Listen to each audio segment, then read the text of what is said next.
Ini menarik kan, kalau orang tidak mengerti penjelasan Anda, saya beranggapan kalau memang Anda pecinta binatang, kenapa Anda berburu, Anda nembak, Anda membunuh?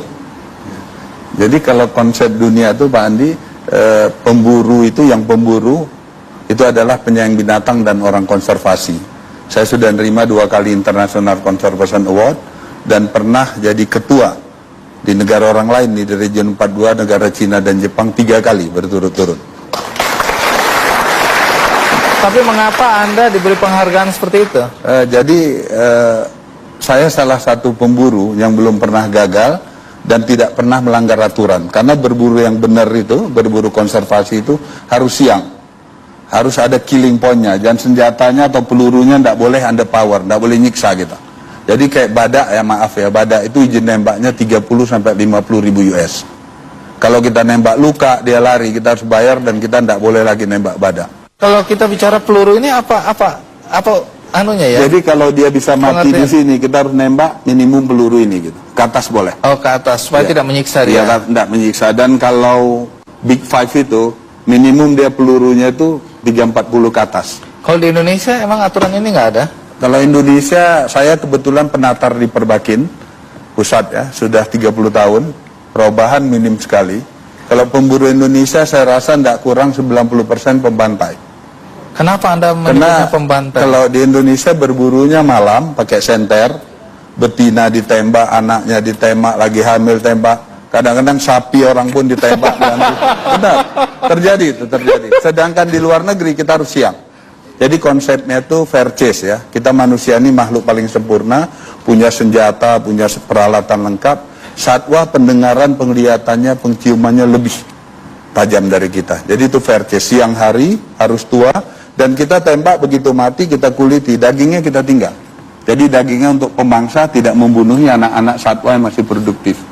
Dan biasanya kenapa kita tembak jantan tua, ini maaf ini yang kita manusia ini beda ya.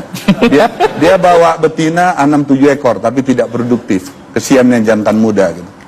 Dan kalau kambing gunung itu tanduknya itu lewat lingkaran itu baru boleh. Dia hidup 12 tahun itu udah di atas 10 tahun. Dan jangan salah Pak Andi, yang paling susah berburu adalah kambing gunung. Karena dia sensitif penglihatannya, penciumannya, dan itu terbang dari Indonesia 40 jam lebih. Sudah itu di drop di salju, siang aja udaranya 0, malam -30, ditinggal minimum 1 minggu. Izin nembak kambing gunung juga waktu saya ketua negara Cina, itu mereka jual 1 tahun itu kira-kira 20 ekor. Itu 1 ekor bisa sampai 1 miliar harganya. Kambing gunung argalisid namanya. Itu di book udah sekian tahun sebelumnya, jadi dijual 20-30 ekor untuk menyelamatkan yang sekian ribu. Tapi kalau konsep seperti Indonesia, kita punya dulu 3 jenis harimau, Bali, Jawa, dan Sumatera. 2 jenis sudah punah, tinggal Sumatera. Kalau perlakuan hutan kita dan satwa kita seperti saat ini, itu akan punah dan sia-sia. Nanti anak cucu tinggal lihat foto sama lihat rekaman aja Pak. Dan datang ke museum Anda ya? Ya mungkin ke sana Pak akhirnya. Jadi kalau kembali ke koleksi Anda, menurut Anda koleksi mana yang paling berharga?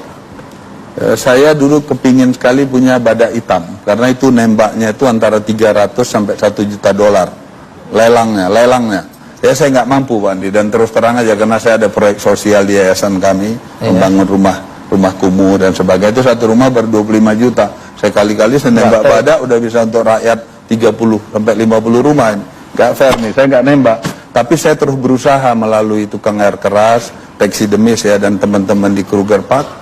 Rupanya ada yang tua mati gitu. Saya dikasih kulitnya, saya senang sekali itu. Jadi air keras dengan izin-izinnya baru 28.000 dolar kita keluar uang. Sekarang udah ada di museum kita. Badak hitam. Badak hitam. Itu koleksi yang menurut Anda paling berharga sekarang ini. Ya. Karena di dunia hanya 3 galeri yang memilikinya, salah satu kita.